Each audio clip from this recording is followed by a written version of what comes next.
Tədbirdə iştirak etmək üçün Bakıdan yazıçının yaxınları, qohumları və ailə üzvləri də gəlmişdi. Mircəlal Paşayevin oğlu akademik Arif Paşayev, qızı Elmira xanım Paşayeva, Azərbaycanın Amerikadakı səlahiyyətli səfiri Hafiz Paşayev, ölkəmizin Səudiyyə Ərəbistanındakı təmsilçisi Səfir Elman Araslı ilə yanaşı, şəhərimizə gələn qonaqlar Mircəlal haqqında öz xatirələrini söylədilər. Mənim elmi rəhbərim idi və günlərin bir günü gənc şairlərə, yazıçılara ev verirdilər yazıçı atfanda və məndən soruşdu ki, evin varmı? Və bilmədim mən, tutuldu.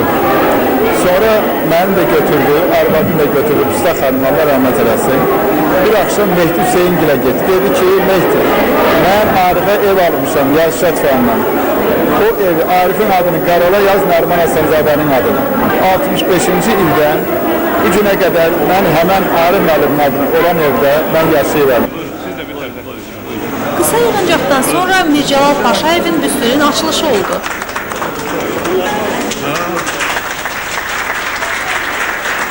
Sonra qonaqlar onun adını daşıyan məktəbin sinif otaqlarını gəzərək burada görülən yeniliklərlə tanış oldular.